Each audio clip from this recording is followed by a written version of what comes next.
All my dear master for you మీకోసం ఛానల్‌కు స్వాగతం, సుస్వాగతం. ముందుగా మన గురువుగారైన శ్రీ బ్రహ్మర్షి పితామహ పత్రిజీ గారికి, మన గురుమాతకు నా ఆత్మ ప్రణామాలు. ఈరోజు మన ఛానల్‌కు సీనియర్ పిరమిడ్ మాస్టర్ గారైన ఆచార్య కృష్ణ గారు వచ్చారు మాస్టర్స్. సార్ చెప్పబోయే టాపిక్ బుద్ధుడి యొక్క అష్టాంగ మార్గం. Thank you sir. Welcome sir. Thank you Satish గారు ఫర్ యువర్ ఇంట్రడక్షన్ అండ్ నాకు ఈ అవకాశం ఇచ్చిన పరమ గురువులకి పితామహ పత్రిజీ యొక్క ఆ చైతన్యంలోంచి బుద్ధుడి యొక్క అష్టాంగ మార్గం ప్రతి ఒక్క సాధకుడికి అజ్ఞానం నుండి ఆత్మజ్ఞానం నుండి ఆ బ్రహ్మానందం వైపు తీసుకెళ్లే ఒక అత్యద్భుతమైన సాధన స్టెప్స్ అన్నమాట అవి పత్రిజీ యొక్క చైతన్యం, బుద్ధుడే నా ద్వారా ఈ యొక్క ఫర్ యూ అనే మన కోసం అనే ఈ యొక్క యూట్యూబ్ ప్లాట్ఫామ్ మీద వారే అందించుకుంటారు నా ద్వారా అని చెప్పి జస్ట్ ఒక 10 సెకండ్స్ మెడిటేట్ చేసి స్టార్ట్ చేస్తాను సార్. Thank you. యాక్చువల్గా నా పేరు కృష్ణతేజ అండి. నేను 2001లో మెడిటేషన్ తెలుసుకున్నాను. బట్ 2005 నుంచి రెగ్యులర్గా ప్రాక్టీస్ చేశాను. ఇల్లే ఒక పిరమిడ్లా కట్టుకున్నాం, తాడేపల్లిగూడెం అది. 2005 నుంచి మెడిటేషన్ యొక్క ఇంపార్టెన్స్ ఫస్ట్ 40 డేస్ చేసినప్పుడు అర్థమైంది ఈ ధ్యానం ఎంత అవసరం మన యొక్క జీవితాలకి అనేది. బేసిక్గా ఆ ఎక్స్పీరియన్స్ అయినాక ఇల్లే పిరమిడ్లా కట్టుకొని పత్రి సార్ వచ్చి ఓపెన్ చేయడం, వి లివ్ ఇన్ పిరమిడ్ అనమాట. ఆ తర్వాత 2007లో సార్ వచ్చి ఓపెన్ చేశారు. మళ్ళీ 2009లో పత్రిజీ కింద ఒక హెల్త్ కేర్ సెంటర్, మాది ఫస్ట్ ఫ్లోర్లో పిరమిడ్ అనమాట.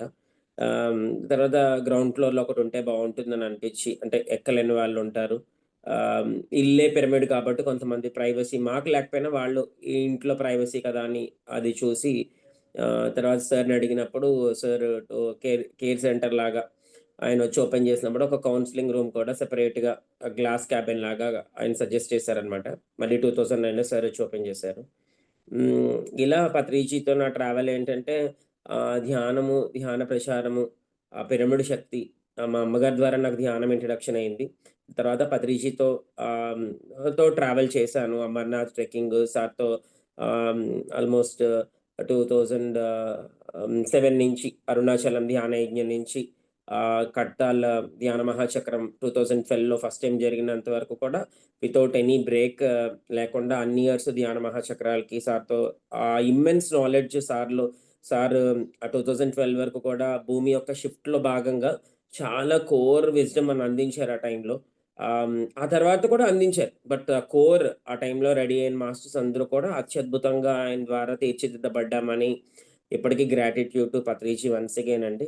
ఆయన ఒక మైత్రేయ బుద్ధుడిగా తన యొక్క సోల్ యొక్క ఎరాని కంప్లీట్ చేసుకుని ఆల్రెడీ ఆల్మోస్ట్ 1 ఇయర్ నుంచి మనతో బాడీలో లేరు.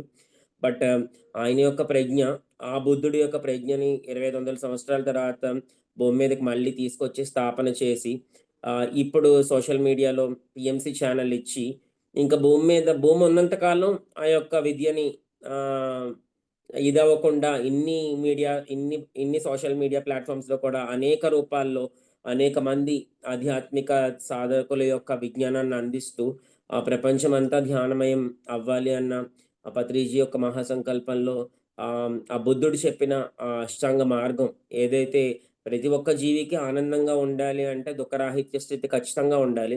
ఆ దుఃఖరాహిత్య స్థితి మీద మాస్టరీ చేసిన వాళ్ళే బుద్ధుళ్ళు అనేదైతే పత్రిజీ చెప్తారు. బుద్ధుడు అనేది ఒక దేవుడు అనుకునే వాళ్ళం ధ్యానంలోకి రాకముందర. పత్రిజీతో ట్రావెల్ చేశాక బుద్ధత్వము అనేది ఒక స్థితి, ఒక ఎమ్మెల్యే లాగా, కృష్ణుడు అనేది ఒక పోస్టు, శివుడు అనేది ఒక పోస్టు, విష్ణు అనేది ఒక పోస్ట్, అది ఒక సీట్ అనమాట. ఆ ఎలిజిబిలిటీకి క్రైటీరియాని ఆ సాధన స్థితిలో మనం ఫ్రీక్వెన్సీని అటైన్ చేయగలిగితే మనం కూడా ఆ స్థితిని అటైన్ చేయొచ్చు అనే అంత ఈజియర్. అంటే ఓకే, సాధన చేస్తే సాధనమున పనులు సమకూరు ధరణిలోన అని చెప్పి దాన్నేమైందంటే కాలంలో మాయతో పాటు సాధనమున పనులు సమకూరు ధరలోన అయిపోయిందనమాట. అది ధర అంటే జనాలందరూ ఏమనుకున్నారంటే డబ్బులతో చదువు కొనుక్కోవచ్చు, డబ్బులతో అన్ని కొనుక్కోవచ్చు. ధర అనంగానే మనం ప్రైస్ అనుకున్నాం. బట్ అది గాదు. ధరణిలోన ఏ ఏ ఏదైనా కూడా సాధన చేస్తే సాధనతో అన్నీ సమకూరబడతాయి ఈ ఎర్త్ ప్లేన్‌లో అనేది అది చెప్పబడిన ఉద్దేశ్యం ఏంటంటే, సాధన చేస్తే సర్వము మన దగ్గరకొస్తది. సాధన చేయకపోతే దాని ఎనకాల మనం పరిగెట్టాలి. అంటే ఆ వెర్షన్ నేను చూసాను. ఆ ఎక్స్‌పీరియన్సెస్‌లో నేను ఆ చేంజ్ చూసినప్పుడు నాకు అర్థమైంది. ఓకే. ఆ సాధనమున ఆ పనులు సమకూర్చబడటం అంటే అప్పుడు దాకా మనం చేసుకోవాలి. ధ్యానం చేస్తూ ఆ ధ్యానాత్మకమైన ఆ డీపర్ మెడిటేటివ్ స్టేట్‌లో మన మీద మనకి mastery. Katri sir my dear friends అన్నారు. తర్వాత మై డియర్ మాస్టర్స్ అన్నారు. ఆ మాస్టరీ అనేది మనలో ఆ సాధన చేయగా, చేయగా, స్వాధ్యాయం చేయగా, చేయగా, సజ్జన సాంగత్యం, ఆచార్య సాంగత్యం అండ్ పౌర్ణమి ధ్యానం, అమావాస్య ధ్యానం అలా విశేషమైన ధ్యాన ప్రచారం కూడా మనలో మాస్టరీని ఇలా ఇలా ఉన్న మన మన హృదయ కమలం గాని, సహస్రార కమలం గాని అలా సాధనమున అలా విచ్చుకుని ఒక 1000 పెటల్డ్ గోల్డెన్ లోటస్ లాగా మనం మన యొక్క సోల్ కాన్షియస్‌నెస్‌ని ఎక్స్‌పాండ్ చేసుకునేంత అత్యద్భుతమైన ప్లాట్‌ఫార్మ్ మనకి పత్రిజీ ఈ భూమి మీద అంత ఈజీగా అంత ముందర అందరూ అటైన్ చేశారు. బట్ పత్రిజీ ఒక అత్యద్భుతమైన ఈజియర్ హైవే ఏసారనమాట. ఎవరైనా ఆయన చెప్పిన టెక్నిక్స్‌ని ఇప్పటికాయన లేకపోవచ్చు శరీరవత్. బట్ ఆయన చెప్పిన టెక్నిక్స్‌ని ఫాలో అవుతూ జీరోగా లోపల జీరోగా ఉంటూ ఎప్పటికప్పుడు అదే రోజు ఫస్ట్ టైమ్ ధ్యానం జేస్తున్నాను. ఇవాళ నేను ఫస్ట్ టైమ్ చేస్తున్నాననేంత శ్రద్ధతో మనం గనక చేయగలిగితే అది ఈ రోజుకి కూడా అత్యద్భుతంగా బుద్ధత్వాన్ని మనం అటైన్ చేయొచ్చు అనేది పత్రిజీ నుంచి నేను అందుకున్న వెర్షన్ ఆ ఎక్స్‌పీరియన్స్ అన్నమాట. ధ్యానం సర్వదుఃఖ నివారిణి, ధ్యానం సత్యజ్ఞాన ప్రసాదిని, ధ్యానం సకల భోగకారిణి, ధ్యానం సర్వ సమస్యల పరిష్కారిణి అంటే నాకు ఇదే లైన్ నచ్చింది. ధ్యానం సర్వ దుఃఖాలు పోతాయంటే నేనేమనుకున్నానంటే అప్పుడు ఇంకా డిగ్రీ చదువుకునే టైం కాబట్టి, నా దుఃఖాలు మా నాన్న నేను అడిగింది కొనివ్వకపోతే, లేపోతే నేను అనుకున్నది అవ్వకపోతే ఇలా అనుకునేవాడిని. ఓకే. నేను అనుకున్నదేంటంటే వీళ్ళందరూ మారిపోయి నాకు అనుకూలంగా అయిపోతారని అనుకున్నాను యాక్చువల్‌గా. దుఃఖం పోవడం అంటే నాకు సొల్యూషన్ ఆ స్టేట్‌లో అట్లా ఉండేది. అప్పుడున్న మెంటల్ స్టేట్‌కి. బట్ తర్వాత ధ్యానం చేయగా, చేయగా, చేయగా యాక్సెప్టెన్సీ లెవెల్ నాకు పెరిగింది. వాళ్ళు అట్లా ఇచ్చినా, ఇవ్వకున్నా కూడా నేను శాంతిగా ఉండగలిగే ఆ స్థితొచ్చిందనమాట. ఓకే. ఇదనమాట దుఃఖరాహిత్యం అంటే మనం ఫస్ట్ ఒక సాధకుడుగా ముముక్షువుగా ఉన్నప్పుడు మనం బయట మారిపోవాలనుకుంటాం. ఆ బయట మార్పుతో లేదు. లోపల మార్పుతోనే మనం శాశ్వతమైన దుఃఖరాహిత్యం వస్తది అనేదైతే అనుభవంలోకొచ్చింది. దాన్నే బుద్ధుడు ఫస్ట్ 4 ఆర్య సత్యాలు చెప్పారనమాట. ఆయన గమనించింది బుద్ధుడి స్టోరీ అందరికీ తెలిసే ఉంటది. ఆల్‌మోస్ట్ ఆ బుద్ధుడు అంతటా దుఃఖాన్ని జూసాడు. ఆ తర్వాత అతను గమనించిందేంటంటే, ఆయన గమనించింది ఆహ్, దుఃఖం అన్నది తృష్ణ వల్ల మాత్రమే ఏర్పడుతుంది. ఆ తృష్ణ అంటే ఏంటి అంటే, ఆ తృష్ణ దేనివల్ల వస్తుందంటే, అవిద్య వల్లొస్తుంది. అవిద్య దేనివల్ల పోతుంది అంటే గనక, అష్టాంగ మార్గమే అవిద్యాన్ని నాశనం చేయగలిగేది. మనలో ఉన్న అజ్ఞానాన్ని గాని, అవిద్యని గాని, అవగాహన రాహిత్యాన్ని గాని, ఈ అష్టాంగ మార్గ ఆచరణ ద్వారా ఆయన అవిద్యని నాశనం చేయడం ద్వారా తృష్ణ పోతుంది. తృష్ణ పోయినప్పుడు దుఃఖం పోతుందనమాట. అలాగా శాశ్వత దుఃఖరాహిత్యం వైపు ఆ బుద్ధుడు తన జీవిత కాలంలో చెప్పిన ఆ దివ్య మార్గం ఏంటంటే అష్టాంగ మార్గం అది. ప్రతి ఒక్క సాధకుడికి అష్టసిద్ధుల మీద ఉంటది. ప్రతి ఒక్క సాధకుడికి ఆ అష్టాంగ మార్గ ఆచరణ ద్వారా ఆ లోపల సిద్ధత్వంతో పాటు బుద్ధత్వం గూడా ప్రాప్తిస్తుందనమాట. అది బుద్ధుడు చేసిన ఒక గొప్ప రీసెర్చ్ ఎసెన్స్ అంతా కూడా అష్టాంగ మార్గం ద్వారా మనకు అందించడం జరిగింది ఆల్రెడీ. మరి అష్టాంగ మార్గం యొక్క అల్టిమేట్ లక్ష్యం ఏంటంటే గనక తృష్టారాహిత్యమే దుఃఖనాశనము, అవిద్య దుఃఖం అంతటా ఉంది కాబట్టి దుఃఖం దేనివల్ల వస్తుందంటే తృష్ణ అనే రూట్ కాజ్ మీద ఫస్ట్ ఆర్య సత్యాలన్నీ గూడా 4 ఆయన అట్లా చెప్పడం జరిగింది. మరి తర్వాత ఆ యొక్క ఆ దుఃఖం ఇదవ్వాలి అని చెప్పిన 8 మెట్లు అష్టాంగ మార్గం అనుకోండి. ఆ 8 ఆ రూట్ ఆ 8 path noble eightfold path of Buddha అంటారనమాట. ఆ 8 ఏంటి అంటే గనక ఒక్కొక్కటి ఫీల్ అవుతూ జస్ట్ ఒక ఎనర్జీస్‌గా ఆ ఎనర్జీగా ఫీల్ అవుతూ విందాము. ఆ సరియైన దృక్పథం సమ్మా దృక్పథాలంటారనమాట. సమ్మా సంకల్ప సరియైన సంకల్పాలు. సరియైన వాక్కు. సరియైన వాక్కు. నెక్స్ట్ సరియైన కర్మలనమాట. నెక్స్ట్ సరియైన జీవనోపాయం. సరియైన శ్రద్ధ, సరియైన ఏకాగ్రత అండ్ సరియైన ధ్యానం. అది పత్రి గారు ఏం చేశారంటే ఆహ్, పత్రి గారు ఏం చేశారంటే సరియైన ధ్యానం ఒకటిస్తే మిగతావన్నీ ఎవరికాళ్ళు సరి చేసుకుంటారని ఆయన ప్రిన్సిపల్ ఆనాపానసతిని డైరెక్ట్‌గా ఇచ్చేసారాయన. అది నేను పత్రిజీ ఆహ్, అందుకే మీకు పతంజలి యొక్క అష్టాంగ యోగం తీసుకున్నా కూడా ఫస్ట్ పతంజలి యమనియమాలు రాశారు. బట్ పత్రిజీ దాన్ని ఏం చేశారంటే చిన్న అమెండ్‌మెంట్ చేశారు. యమనియమాలతో సంసారంలో ఉన్నోళ్ళందరూ రూల్స్‌కి భయపడి సాధనకు దూరం అయిపోయారని పత్రిజీ యమనియమాలు తీయలేదు. లాస్ట్‌కి పెట్టారనమాట. ఫస్ట్ సరియైన ధ్యానం నేర్చుకున్నాక ఆళ్ళకి ఆళ్ళే సరవుతారు అనే వర్షన్ పత్రిజీ దాన్ని ఓపెన్ చేసేసారనమాట.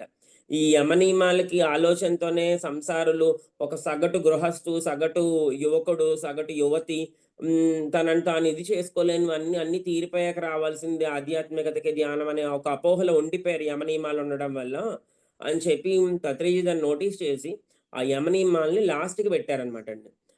ఆ లాస్ట్‌కి ఉండడం వల్ల ఆటోమేటిక్‌గా దూరం అయిపోయారు. ఆ 2500 ఇయర్స్ ఎందుకు బుద్ధత్వ సాధన దూరం కాబడింది అంటే గనుక కేవలం యమనియమాలకి అబ్బా! మాయలో ఆల్రెడీ దుఃఖంలో ఉన్న ప్రపంచంలో ఉంటారు.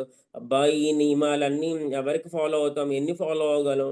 ఇన్ని ఫాలో అయ్యి అక్కడికెళ్ళి కళ్ళు మూసి కూర్చోవడమే కదా! అని అనిపిస్తది కదా! ఎవరికైనా సరే. అట్లాంటి కాబడింది.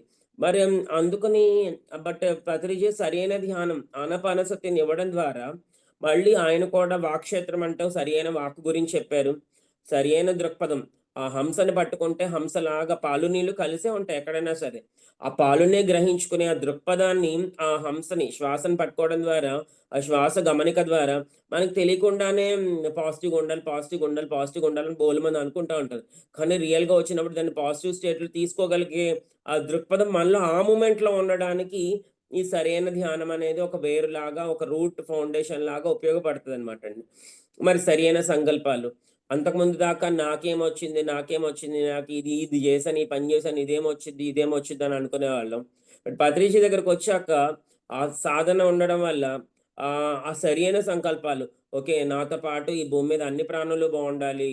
శాకాహారి జగత్తు కావాలి. పిరమిడ్‌లొచ్చి భూమి కూడా శక్తివంతం కావాలి. అంతకుముందు దాకా భూమి మీద మనకేమొచ్చిందని చూసుకోవడమే తెలుసు. ఆ తర్వాత భూమికి మనమేమిచ్చాము, భూమికి మనమేమిచ్చాము, భూమి మీద ఉంటూ మనం భూమికి ఏం చేస్తున్నాము అనే ఆ సంకల్పం అనేది దాని మీద గొప్ప ఇనిషియేషన్ చేశారు. గొప్ప గ్రౌండ్ వర్క్ చేశారు. పత్రిజీ మామూలు కాదు. ముళ్ళు, రాళ్ళు ఉన్న ఒక అడవి బాట లాంటి దాన్ని ఇవాళ 2012 తర్వాత వచ్చినోళ్ళు, 2020 తర్వాత వచ్చినోళ్ళందరికీ హైవే కనిపిస్తుంది బీఎస్ఎస్ఎం ప్లాట్‌ఫార్మ్. బట్ మేము 2001 నుంచి పత్రిజీతో ట్రావెల్ చేసినోళ్ళు, 90స్ నుంచి ట్రావెల్ చేసిన సీనియర్ మోస్ట్ మాస్టర్‌లందరిని అడిగితే, పత్రిజీ ఎంత గ్రౌండ్ వర్క్ చేశారంటే, ఆయన ఏ రోజు శరీరంగా ఆయన ఫీల్ అవ్వలేదు. నిలువెత్తు ఆత్మ చైతన్య స్వరూపుడుగానే జీవించాడు. ఒక్క పత్రిజీ ఇంత చేయగలిగితే, మరి ఆయన స్థితిలో, ఆయన స్థాయి చైతన్యంతో జీవించగలిగే ఆ తపన, ఆ శ్రద్ధ, ఆ జిజ్ఞాస మనలో గనక ఫ్రేమ్ అప్ చేసుకోగలిగితే, అవేకెన్ చేసుకోగలిగితే ఈ భూమి కాదు. హోల్ యూనివర్స్‌లో ఎన్నో ప్రకంపనల లెవెల్‌లో మనం చేంజ్ తీసుకొచ్చేంత శక్తివంతమైన ఒక దివ్య స్వరూపాలుగా మనం జీవించొచ్చు అనేదైతే నా స్వానుభవంలోంచి నేను గ్రహించిన విషయం అన్నమాట. పత్రిజీతో ట్రావెల్ చేస్తూ ఆహ్, ఆటోమేటిక్‌గా అది అర్థమైందన్నమాట. ఓకే. ఒక్క బుద్ధుడు ఉంటేనే ఇంత అద్భుతం జరిగినప్పుడు ఇన్ని వేల మంది బుద్ధుళ్ళున్నారు. ఇప్పుడు ఇది పీఎస్ఎస్ఎం వల్ల కావచ్చు. భూమి మీద ఎన్నో సాధనలున్నాయి. ఎందరో గురువులున్నారు. ఎందరో మందిది సోల్ అవేకెనింగ్ చేసే ప్రక్రియల్లో ఎంతోమంది బుద్ధుళ్ళున్నారు. ఆ బుద్ధుడున్న కాలంలో కూడా ఒకతను బుద్ధ భగవానుడిని చూసి దండం పెట్టి, "నాయనా నీలాంటోడు ఇక నీ ముందర లేరు. నీ తర్వాత కూడా రారు" అంటే బుద్ధుడు తిట్టాడంట. మందలించాడనమాట. "నీకెవరు తెలుసు? నీకేం తెలుసు? నాకంటే ముందర కొన్ని వేల మంది బుద్ధుళ్ళున్నారు. నా తర్వాత కూడా కొన్ని వేల మంది బుద్ధుళ్ళొస్తారు ఈ భూమి మీదకి" అని చెప్పారనమాట. ఆ వేల మంది బుద్ధుల్లో మనం కూడా ఒకరమా కాదన్నది ఎవరికి వాళ్ళు ఆ స్వీయ పరిశీలనలో ద్వారా ఇదెవరో ఒకళ్ళొచ్చి అప్రూవ్ చేయాల్సింది కాదిది. మనకు మనకు తెలుస్తది మన బుద్ధత్వం ఫ్రీక్వెన్సీ ఎలా ఉంది అనే దాన్ని. మనం దేన్నైనా గ్రేస్‌ఫుల్‌గా, చిరునవ్వుతో, శాంతిగా స్వీకరిస్తున్నామా లేదా? దేన్నైనా మధ్య మార్గంలో ఎళ్తున్నామా లేదా? ఏ విషయమైనా సరే, ఏ విషయాన్నైనా కోపమొస్తది. కోపం రాదనట్ల. కోపం మనల్ని కంట్రోల్ చేస్తుందా? మనం కోపాన్ని మన కంట్రోల్‌లో ఉంటుందా? కోపమొచ్చినా పత్రిజీ ఇదివరకు ఇటువైపు ఎవరైనా కోప్పడి కొట్టేవారు, తిట్టేవారు. మళ్ళీ పక్కనోళ్ళతో చాలా నార్మల్‌గా మాట్లాడేవారు. అది అర్థమయ్యేది గాదు. అంటే అదక్కడ కేవలం భౌతికమైన వ్యవహారమే గాని లోపల ఆయనకేం లేదు. కేవలం సోల్ లెవెల్‌లోనే ఆయన డీల్ జేసేవారు ప్రతి అంశాన్ని గూడా. అట్లాంటి బుద్ధత్వ సాధన. మీరెప్పుడైనా మీ కోపం మీద మాస్టరీ గమనించుకోవాలంటే కోపం వచ్చినాక దాన్ని ఒక 1 మినిట్‌లో, 2 మినిట్స్‌లో మించి మన లోపల హెవీ బ్రెత్ లేకుండా దాన్ని లోపల మొత్తం నార్మలైజ్ కాగలిగితే ఓకే. కోపం మీద కోపం ప్రదర్శించామే గానీ మనకి లోపల కోపం రాలేదు అనే శక్తి కోల్పోకుండా ఉం ఉండే ఆ వెర్షన్ అయితే మనం ఎక్స్‌పీరియన్స్ చేయొచ్చు మాస్టర్స్ అది. అది నేను పత్రిజీ దగ్గర క్లోజ్‌గా చూసాను. ఈ మధ్య కాలంలో ఆ మాస్టరీ మీద బాగా ఫోకస్ చేస్తూ, ఓకే. ఆ పైకి ఆ లీల చెయ్యాలి. మందలించినట్టు కనిపించాలి. కానీ లోపల ఏ శక్తిని కోల్పోకుండా లోపల శాంతిగా, లోపల స్థితంగా ఉంటూ ఆ చిదానంద స్వరూపం శివోహం, శివోహం అంటారు ఆదిశంకరులు.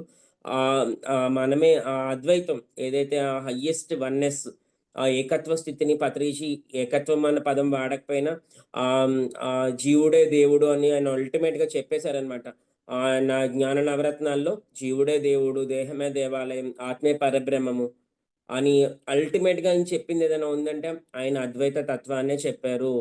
ఆయనైతే ఒకటి, వేరొకరైతే ఇంకొకటిగా చూడగలిగితే అది మళ్ళీ మనమే ఇంకొక జన్మలు తీసుకొని మళ్ళీ ఆ వన్నెస్‌కే ఎక్స్‌పీరియన్స్ చేయడానికి, ఆ స్థితికి రావడానికి మళ్ళీ రావాల్సొస్తదనమాటండి. అందుకని ఈ అష్టాంగ మార్గం యొక్క విశేష అనుష్ఠానం వల్ల అంటే విశేష అనుష్ఠానం అంటే అది వింటున్నారిప్పుడు. శ్రవణం విన్నారిందాక. ఆ తర్వాత మననం. అది మళ్ళీ మనం ఒకసారి వీడియో పెట్టుకొని చూడడం వల్ల లేపోతే లోపల మనకి మననం జరుగుతా ఉంటది మనకి. శ్రవణము, మననము, నిధిధ్యాసన. ఆ తర్వాత సాక్షాత్కారం లభిస్తుందనమాట ఎవరికైనా సరే. ఏ విషయమైనా సరే. మనం ఒకటి చూస్తాం యాడ్‌లో ఇది కావాలి అని అనిపిస్తది. ఆ తర్వాత షాప్‌లోకి మళ్ళీ బయటకెళ్తాం రోడ్డు మీదకి. ఆ హోర్డింగుల్లోనూ, బోర్డింగుల్లోనూ అదే యాడ్ కనిపిస్తా ఉంటది. మనకది కావాలి అని మళ్ళీ ఓ మననం అనమాట అది. ఫస్ట్ శ్రవణం వింటాం యాడ్ టీవీలో. తర్వాత హోర్డింగ్‌లో జూస్తాం అది మననం. ఆ తర్వాత మనకు లోపల ఫిక్స్ అవుతాం చూడాలి అని చెప్పి. ఆ తర్వాత ఏ షాపింగ్ మాల్‌కో ఎళ్తాము. అక్కడ ఆటోమేటిక్‌గా అది ఎదురవుతది. అప్పుడు సాక్షాత్కారం ఏంటి మన లోపల ఎంతకాలం జరిగిన దాని మీద అది కొనుక్కొని మనం దాన్ని ఎక్స్‌పీరియన్స్ చేస్తాం. ఇదెంతో లోపల బయట దానిగా చెప్పాను గానీ లోపలిది గూడా అంతే. ఓకే. ఇవాళ బుద్ధత్వం గురించి విన్నాము. ఓకే. బుద్ధుడు సాధన చేస్తున్నాం సరే. బుద్ధత్వం లక్ష్యంగా ఉన్నామా లేదా? చాలామంది ఆనాపానసతి మెడిటేషన్ చేస్తున్నాను. ఓకే. పూజ చేస్తున్నాను, తిన్నాను, పడుకున్నాను. కొన్నాళ్ళకి అది గూడా ఒక రొటీన్‌గా అయిపోతా ఉంటది. ఆ ఫస్ట్‌లో ఉన్న ఫ్రెష్‌నెస్ ఆ ఫ్రెష్ ఫీలింగు, ఆ ఓపెన్‌నెస్ ఇక్కడ గూడా మళ్ళీ బయట గ్రూప్‌లో వదిలేసి ఇక్కడ కూడా గ్రూపులు ఫ్రేమ్ అప్ ఎవరిని ఉద్దేశించి అనట్ల. అక్కడ లాక్ అయిపోతాం అన్నమాట. ఇక్కడ భౌతికంగా సౌకర్యంగా అనిపిస్తా ఉంటది వాళ్ళకి. కానీ లోపల ఆత్మ ఎదగాల్సినంత ఎదగదు.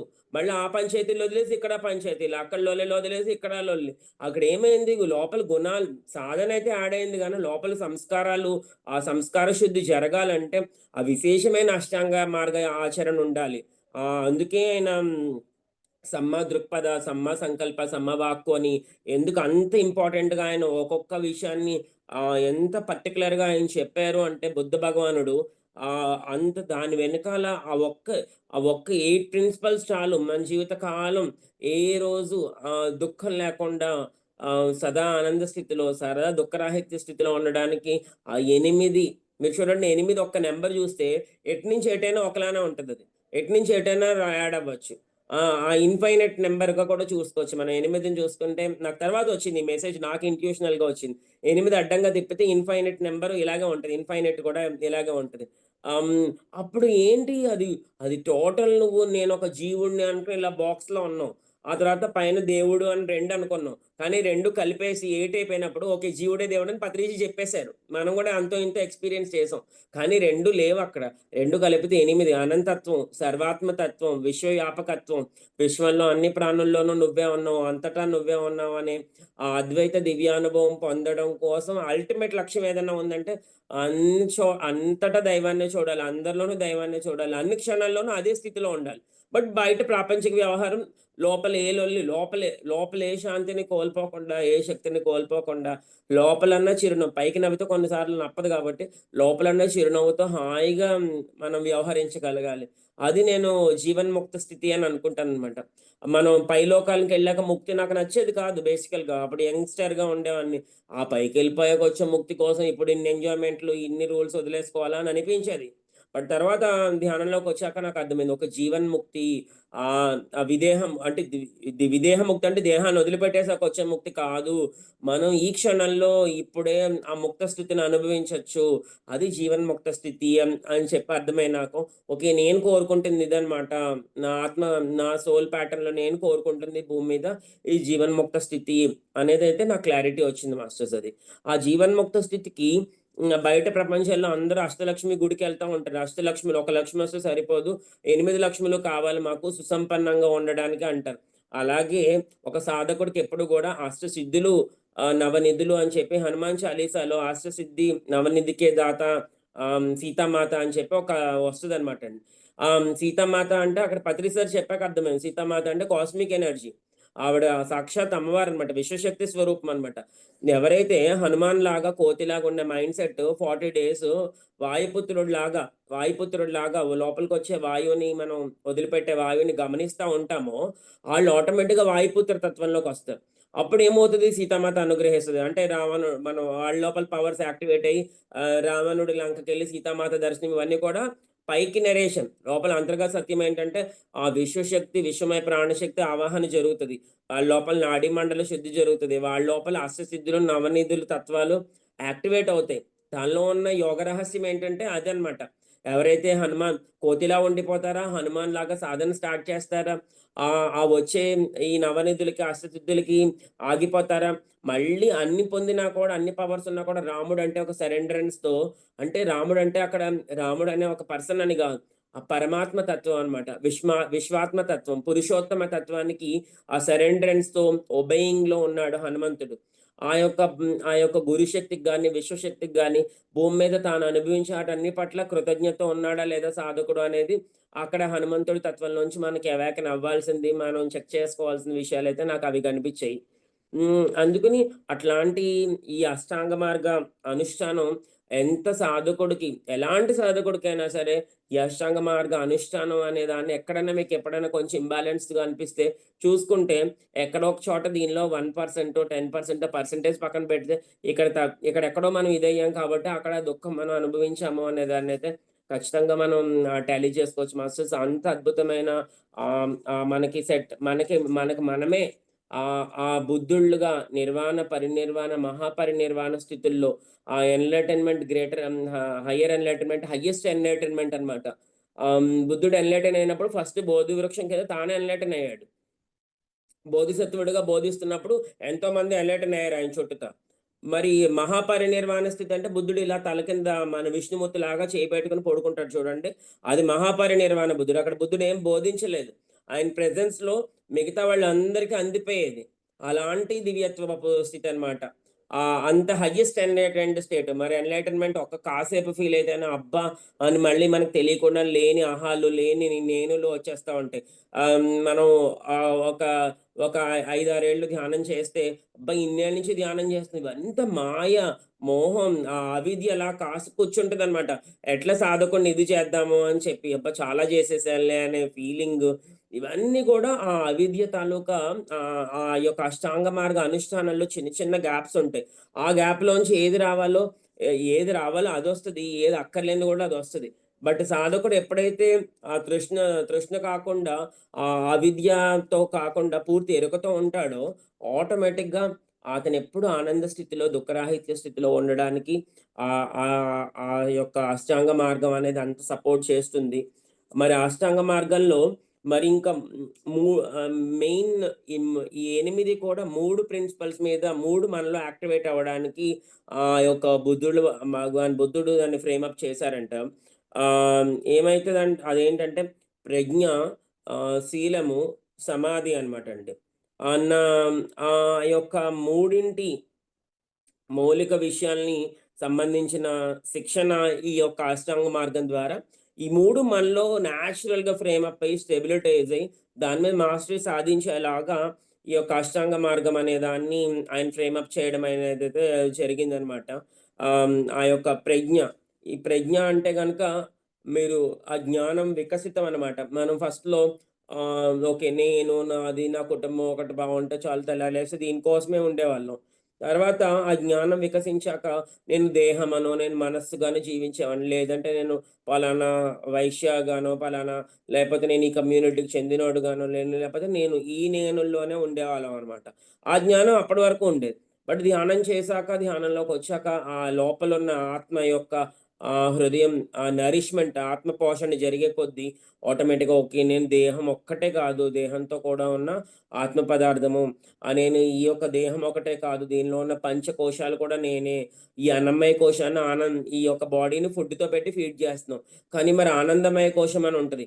దానికి కేవలం విశ్వశక్తి మాత్రమే దాన్ని ఆనందింపజేస్తది. లోపల ఒక శాంతి, శక్తి, ఆనందం, ఆ కారణరహితమైన జాయ్‌ని పొందాలంటే, ఆ ఆనందమయ కోశాన్ని ఫీడ్ చేయాలంటే అది ఆత్మక ఆహారం ద్వారా తప్పదు. మామూలుగా సాధకుల్లో లేనోడికి ఏం చేస్తదంటే, గాఢమైన నిద్రలో వాడు కొంచెం పొందుతాడనమాట అండి.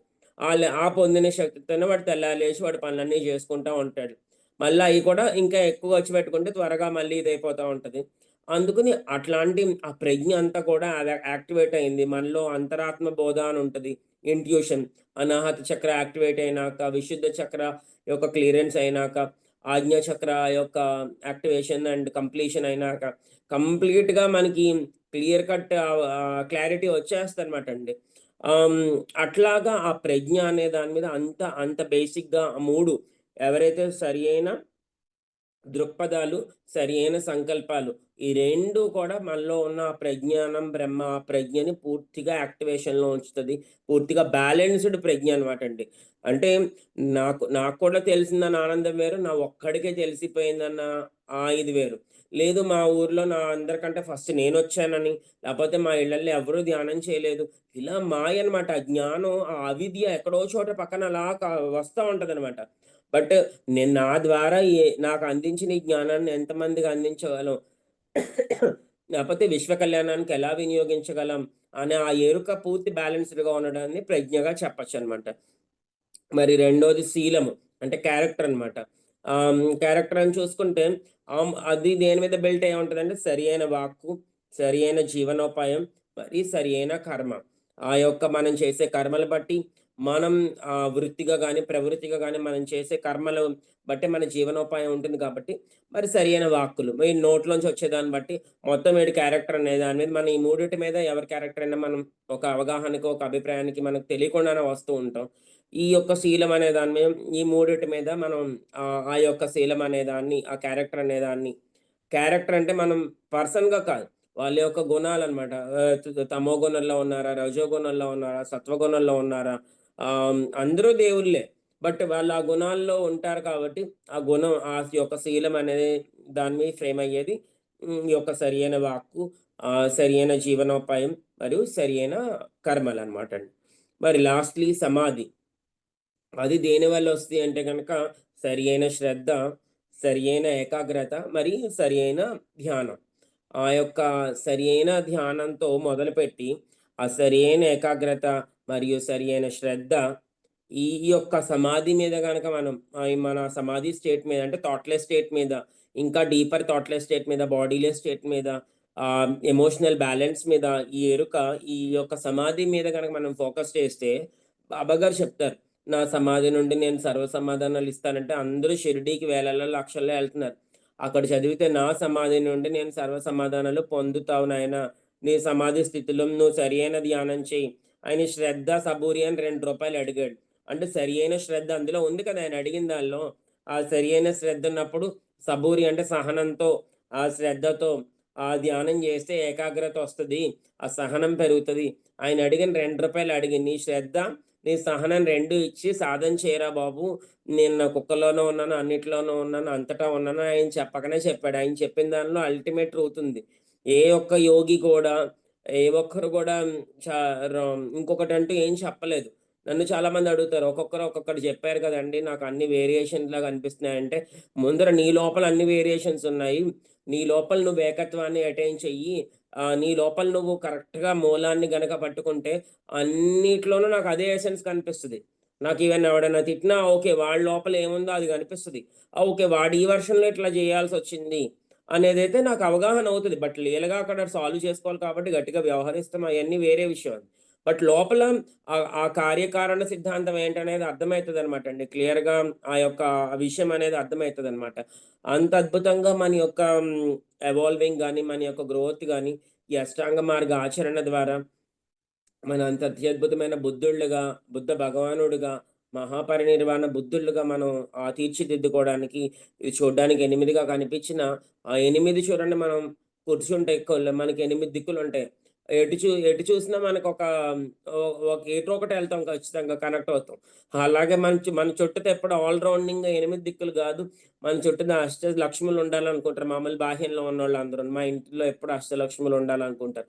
అలాగే సాధకుడు ఎప్పుడు అష్టాంగ మార్గం అనే దానిలో ఫ్రేమ్ అయ్యి తనను తాను ఆ ఆత్మని ఎరుకతో మన సాధకుడు గనుక ఉంటే ఆటోమేటిక్‌గా తనకి ఆ బుద్ధత్వము ముందర సిద్ధత్వం వస్తది. ఆసన సిద్ధొస్తది. తర్వాత వాక్‌శుద్ధొస్తది.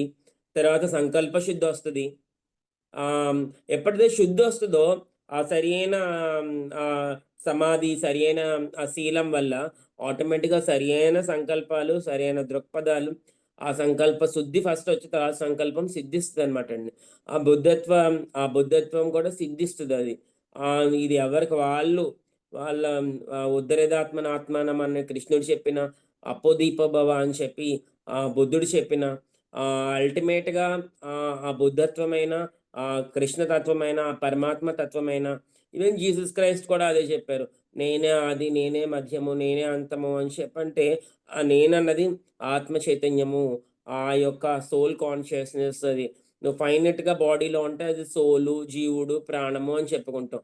బయటకొచ్చేసి ఇన్‌ఫైనైట్‌లోకి మమేకమైతే అది పరమాత్మ యొక్క భగవంతుడు, భగవానుడు, విశ్వవ్యాపి, సర్వాత్మ ఇలా మనం ఎన్నో అష్టోత్తరాల్లో చదువుకుంటూ ఉంటాం దేవుడివి. అవన్నీ ఒక క్యారెక్టర్స్ మనకు కూడా ఉన్నాయి. మనకు గూడా ఉన్నాయి. మనం దాన్ని ఎలా ఎక్స్‌పీరియన్స్ చేస్తాం, ఎలా ఎక్స్‌ప్లోర్ చేస్తాము అనేది మన అవగాహన, మన యొక్క సాధన, మన యొక్క శ్రద్ధ, మన యొక్క ఆ తృష్ణని దుఃఖరాహిత్య స్థితిని పొందాలి.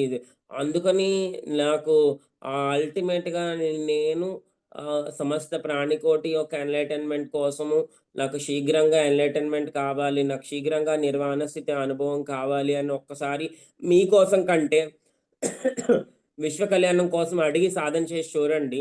అదే రోజువారీ మెడిటేషన్ కూడా చాలా ఎనర్జిటిక్‌గా ఉంటది.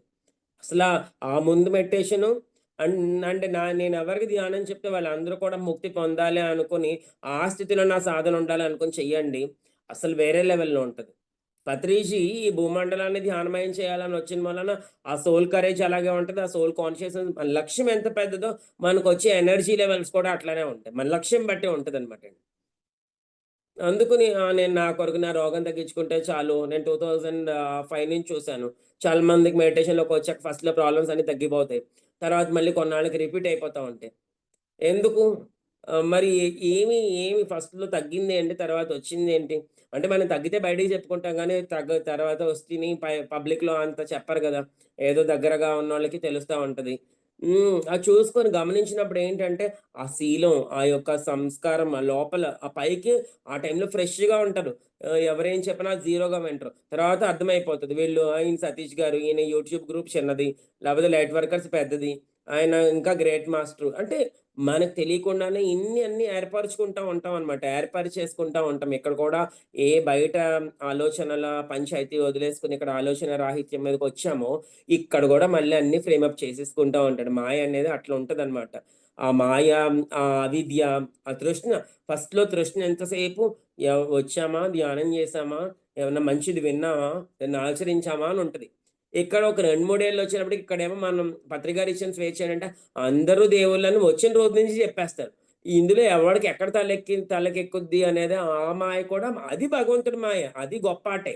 ఎందుకంటే పత్రి సార్ కూడా చెప్పారంట. ఆయన ఎన్ని 100 జన్మల్లో ఆయన ఈ జన్మ హైయెస్ట్ ఎన్‌లైట్‌మెంట్ ఆయన సోల్ పర్పస్‌ని పూజ చేసుకొని ఎళ్ళిపోయారు. ఒక జన్మలో యోగ భ్రష్టత్వం. యోగంలో కొంతమంది మెడిటేషన్‌లోకొస్తారు. ఆళ్ళ పనేదో చూసుకొని ఆళ్ళ రోగం తగ్గిపోతే మళ్ళీ ఆళ్ళెళ్ళిపోతారు. కనిపించను కూడా కనిపించరు. ఫస్ట్ లేకపోతే 40 డేస్ చూద్దామని వస్తారు. 40 డేస్ బావుందండి. అన్నా బావుందంటారు. 40 డేస్ ఇరగదీస్తారు. తర్వాత మళ్ళీ ఆళ్ళు కనిపియరు.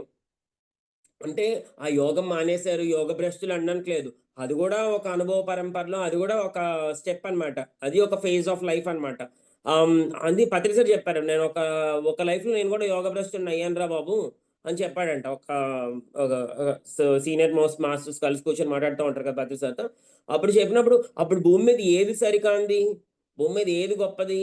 ఏది సరికానిది అంటూ ఏం లేదు. నువ్వు ఎటు పోవాలని నీ దృక్పథం డిసైడ్ చేస్తదో అటు అటే నువ్వెళ్తావు. అందుకని ఒకవేళ అది బంగారంలా ఇచ్చినా నీ దృక్పథం సరి లేకపోతే రోడ్డు మీద ఎవడిస్తాడు? నాలాంటోడు ముక్కు మొహం తెలియనోడు ఇది బంగారం అని చెప్పించిన లే నీకు దృక్పథం సరిగా లేకపోతే బాబోయ్! ఆడెవడో ముక్కు మొహం తెలియనిచ్చాడు ఇది అమ్మడానికెళ్తే నాకెంత కేసవుద్దో అని అక్కడే పడదొబ్బుతాడు.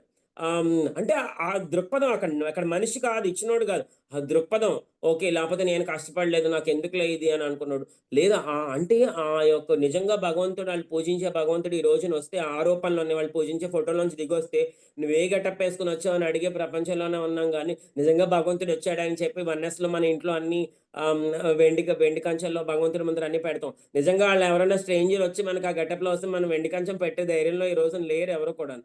మనం ఓపెన్ హార్ట్‌లో డోర్ తీసి వచ్చే వెర్షన్‌లో ఎంతమందున్నారనేది ఎవరికి వాళ్ళు చూసుకోవాల్సిన విషయం అని అనిపిస్తదనమాట. అందుకే పత్రిజీ అత్యంత సహజంగా పక్కింటోడి రూపంలోనో, ఎదిరింటోడి రూపంలోనో ధ్యానాన్ని అందించి, ఆత్మజ్ఞానం వైపు నడిపించి నువ్వే భగవంతుడివిరా బాబు అని తెలుసుకునే ఒక గ్రేటెస్ట్ ఎరాని భూమి మీద ఒక గొప్ప క్రియేషన్ పార్ట్‌ని అంటే అప్పటిదాకా అంతంతగా జరిగింది. అదన్న ఒక మహా విప్లవంగా పత్రిజీ భూమి మీద దాన్ని శాశ్వతంగా అవతరించిన ఆ జ్ఞానాన్ని, ఆ కాంతిని భూమి మీద ఉండిపోయేలాగా భూమే సమస్త విశ్వానికి కూడా కాంతిని పంపించే లెవెల్‌లో ఆయన చేసిన మొదలు మాత్రం ఆ లెవెల్‌లో ఉంది. కానీ మనం ఎంత కాంతితో ఉంటామో, ఎంత శాంతితో ఉంటామో, ఎంత శక్తితో ఉంటామో, ఎంత జ్ఞానంతో ఉంటామో, ఎంత ఆనందంతో ఉంటామనేది మాత్రం మళ్ళీ ఇక్కడ మన స్వీయ ఎంపికే. మనం అది మాత్రం నేను ఖచ్చితంగా 2012 వరకు ఫుల్లీ ధ్యాన ప్రచారం చేస్తూ, తర్వాత గోవులు మా లైఫ్‌లోకొచ్చినియి. ఆ గోమాతలు పెంచుకోవాలనుకోవడం, తర్వాత ఎన్నో సోల్ లెవెల్‌లో అనుభవాలంటే నష్టము, కష్టము, అవమానము అవన్నీ దాన్ని వన్నెస్‌లో ఎక్స్‌పీరియన్స్ చేస్తూ ఇదెందుకొచ్చింది అని అనుకుంటూ, దాన్ని దేని కొరకొచ్చిందో తెలుసుకుంటూ, ధ్యానం చేస్తూ, ఆ తర్వాత ఆ గోవులు పెంచాలి అని అనుకున్నప్పుడు పత్రిసార్ నుంచి ఏం మెసేజొచ్చిందంటే జంతు సామ్రాజ్యంలో బుద్ధుళ్ళు, గోవులు, ఏనుగులు అనమాటండి. అందుకని ఏ గుడిలోకెళ్ళినా గోపూజ, గజ పూజ ఎందుకు చేస్తారంటే, ఆ యొక్క మొన్న ఈ మధ్యన సైంటిఫికల్‌గా చూసాను. గోవు యొక్క ఆరా ఎన్ని మీటర్సో ఉంటది. ఈ ఏనుగు యొక్క ఆరా కూడా హైయెస్ట్ నంబర్ ఆఫ్ మీటర్స్ ఉంటదనమాటండి. దానిలో అంత ప్యూరిటీ, అంత కాస్మిక్ ఎనర్జీ రిసీవింగ్ బీయింగ్స్ ఉంటాయన్నమాట. అందుకని మన పూర్వం వాళ్ళు పిరమిడ్‌లు పెట్టలేదు. మన హిందూ కల్చర్‌లో శ్రీచక్రాన్ని, గోవుని, ఇంటి ముందర ఆక్సిజన్ తీసుకొని, ఆక్సిజన్ ఇచ్చే తులసి మొక్కని, ఇవన్నిటిని యాంటీ రేడియేషన్ పేడ కల్లాపేసుకోమని చెప్పి, మట్టిళ్ళల్లో ఉండమని చెప్పి, వాళ్ళు గొప్ప ఎనర్జీ సిస్టమ్‌ని వాళ్ళిచ్చారు. కానీ డ్యూ టు ద వెస్టర్నైజేషన్ అనుకోండి, ఎవరు ఏ కారణాలు చెప్పుకున్నా we had broken all the energy patterns. But మళ్ళీ ఫైనల్లీ పత్రిజీ వచ్చి ఒక పిరమిడ్‌ని అందించి, ఒక శాకాహార తత్వాన్ని అందించి, ధ్యానం చేస్తూ, మన లోపల ఉన్న బుద్ధత్వాన్ని మేల్కొల్పుకుంటూ, అందరిలో ఉన్న ధ్యాన ప్రచారం చేస్తూ, అందరిలో ఉన్న బుద్ధత్వాన్ని, సామూహిక బుద్ధత్వ చైతన్యాన్ని యాక్టివేట్ చేసే ఒక గొప్ప ప్రక్రియని పత్రిజీ ఈ భూమి మీద మొదలుపెట్టి, ఎంతో అద్భుతంగా దాన్ని పూర్తి చేస్తూ, మనతో కూడా చేయిస్తూ మనం మనం గూడా అదేరా బాబు! అనే ఒక అనుభవాన్నయితే మనందరికీ అందేలాగా చేసినటువంటి ఒక గ్రేటెస్ట్ మాస్టరు, ఒక గ్రేటెస్ట్ ఫ్రెండ్ అంటాను. ఎందుకంటే పత్రిజీ ఎప్పుడు గురువు కాదు. నీ శ్వాసే నీ గురువు అని చెప్తా చూసాం మేము పత్రిజీ. అందుకని ఎప్పుడు కూడా పత్రిజీని చూసినప్పుడు గురువు కంటే ఒక గైడ్, ఒక ఫ్రెండ్ బాగా తెలిసిన గైడ్ ఉంటాడు గదా! బాగా సీనియర్ మోస్ట్ ఆడికి అన్నీ తెలుసు. ఆయన గైడ్ చేస్తారు. అట్లాంటి ఒక గైడ్ అన్న ఫీలింగ్‌లో పత్రిజితో ట్రావెల్ చేసినప్పుడు ట్రెక్కింగ్స్ అయినా సరే, ఆ పత్రిజీ నుంచి వచ్చిన ప్రతి మాట కూడా ఒక మహా అద్భుతమైన విస్ఫోటనంలాగా మా అజ్ఞానాన్ని, మా లోపలున్న అవగాహనల్ని అలా అన్నీ తీసేసేవారనమాట. అమర్నాథ్ ట్రిప్ వెళ్ళినప్పుడు పత్రి సార్‌తో జ్యేష్ఠాదేవి గూడా అంటే అందరూ లక్ష్మీదేవినే కోరతారు గానీ, జ్యేష్ఠాదేవిని ఎవరు కోరరనమాట. జ్యేష్ఠాదేవి అంటే దరిద్ర దేవత అనమాట. అంటే ఆవిడ లక్ష్మీదేవికి అక్కగారైనప్పటికి కూడా ఆవిడ అంతా కూడా ఈవిడ ఎవరో ఒకళ్ళే ఉంటారనమాట. ఆవిడున్న చోట ఈవిడుంటరు. ఈవిడున్న చోట ఆవిడుంటరు. ఆ జ్యేష్ఠాదేవి టెంపుల్‌లో పత్రిసారి తీసుకెళ్ళినప్పుడు ఏం చెప్పారంటే, పిరమిడ్ మాస్టర్‌లందరూ జ్యేష్ఠాదేవి పుత్రులు అన్నారు. అప్పుడు ఏమనుకుంటాను, ఈ అమ్మ మనకి ఏం డబ్బులుండవా? ఏముండదా? అని మామూలుగా అనిపిచ్చిద్ది యాక్చువల్‌గా ఫస్ట్‌లీ అయితే. బట్ ఆ గురువు యొక్క ఫాలోయింగ్‌లో ఓకే. ప్రతిసారి ఏదంటే అది బ్లెస్సింగనే అనుకున్నాం. అప్పుడు చెప్పారనమాట. Lakshmidevi sixth body consciousness, Jyeshtha Devi seventh body consciousness. చూడండి శివుడి దగ్గర ఏముండవు. శూన్యంగా ఉంటది. కానీ సమస్త సృష్టి ఆయన ఇదిలో నడుస్తది. లక్ష్మీదేవికి డబ్బులు, కుబేరుడికి ఆ స్థానం కూడా ఆయనే ఇచ్చారంట. కానీ ప్రపంచానికి అప్పటికి శివుడి వల్ల కోరికలు తీరాలి గానీ, శివుడిలాగా జీరోలాగా సింపుల్‌గా ఏ పెద్ద కొంప లేకుండా ఏ సింపుల్ లివింగ్‌లో ఉందాం అన్న ఆ యాక్సెసే ఎవరికీ పెద్ద ప్రిఫరెన్స్ కాదు. అందుకే కదా శివుడికి కోరికలు ఈజీగా ఇస్తారన్న ఒక ఇది. అందుకే అప్పుడు నాకు మెడిటేషన్‌లో ఒకసారి వచ్చిన మెసేజ్. లోపలెప్పుడు శివుడిలా ఉండాలి. బయటెప్పుడు విష్ణువులా ఉండాలి. బయట విష్ణువు అంటే భోగిస్తారు అలంకారాలు, లగ్జరీ ఆర్ వాటెవర్ గ్యాడ్జెట్స్ మనం ఇవన్నీ. అప్పుడు అప్పుడు అర్థమైంది. లోపల శివుడిలా అంటే దాని శాస్త్రాలలో గూడా ఉంది. హరి హృదయంలో హరి అంటే హరుడు హృదయంలో హరి ఉంటారు. హరుడు హృదయంలో హరి ఉంటారని చెప్పి అంటే ఆ యొక్క ఇద్దరు మ్యూచువల్‌గా ఒకరి హృదయంలో ఒకరుంటారని చెప్పేసి ద్వారకా తిరుమల ఎళ్తున్నప్పుడు ఒక శ్లోకం అలా చూసినప్పుడు ఓకే. ఇదనమాట లోపల ఇన్నర్‌గా డిటాచ్డ్‌గా ఉండాలి. సంసారాలో ఉండాలి. ఫ్రెండ్స్‌తో ఉండాలి. బట్టలతో ఉండాలి. అన్నీ అనుభవిస్తూ ఉండాలి. కానీ లోపల అంటని స్థితిలో ఉండాలి అని చెప్పడాన్ని ఆ డిటాచ్‌మెంట్‌కి సూచిక శివుడు. ఆహ్, ఎక్స్‌పీరియన్సింగ్‌కి సూచిక విష్ణువు అనమాట. అందుకని అన్నీ ఎక్స్‌పీరియన్స్ చేయాలి. బట్ లోపలే డిటాచ్డ్‌గా ఉంటూ నేను దేహం కాదు, దేహిని, లోపలున్న ఆత్మని, లోపలున్న చైతన్యాన్ని మాత్రమే ఇవన్నీ పైకేసుకొని మనం యేసుకున్న బట్టలు మనం అని అనం కదా! మీరు పింక్ షర్ట్ యేసుకున్నారు, నేను బ్లాక్ షర్ట్ యేసుకున్నాను. ఈ పింక్ షర్ట్ మనం అంటే ఒప్పుకుంటామేంటి? ఒప్పుకోం గదా! ఈ రోజుకి, ఈ క్షణానికి ఇదేసుకోవాలనిపించి ఇదేసుకున్నాను. అది నేనెట్టవుతాను అని ఎలా అనుకుంటున్నామో, అలాగే మనం ఆహ్, ఆహ్, ఆ పైనుంచొచ్చేటప్పుడు ఈ దేహదారులుగా, ఈ దేహాన్ని దారి చేసుకొని, ఈ దేహాన్ని ధరించి కొన్నాళ్ళిక్కడ ఒక ప్లాన్ ప్రకారం వచ్చాము. ఆ ప్లాన్ ప్రకారం దాన్ని చేసుకుందాము. హ్యాపీగా దాన్ని ఎంజాయ్ చేస్తామా, ఇంక ఇది చాలు అనుకున్నప్పుడు ఈ శరీరాన్ని ఇక్కడే వదిలిపెట్టేసి ఎళ్ళిపోతామనమాట. మీరు చూడండి ఈ భూమి మీద తీసుకొచ్చింది ఈ భూమి మీదే వదిలిపెట్టెళ్ళాలి. రూపాయలే అనుకుంటాను. నాకు మొన్న ఎక్కడో చదివాననమాట. ఈ భూమి మీద వచ్చి నీకు శరీరానికి వాహకం, శరీరాన్ని కూడా ఇక్కడే వదిలేస్తావు. అంటే ఈ 5 ఎలిమెంటల్ ప్లేన్ నుంచి నువ్వు నీ బాడీతో సహా ఏ చిన్నది పట్టుకెళ్ళావు. నువ్వు ఇక్కడ పోగేసుకున్నదేది అనేది అబ్బా! ఇంకా పరమ సత్యం అనిపించింది. ఇంక్లూడింగ్ అంటే అప్పటిదాకా ఏది పట్టుకెళ్ళవంటే ఈ బాడీ దానిలో నాకు ఇంక్లూడెడ్ లేదు.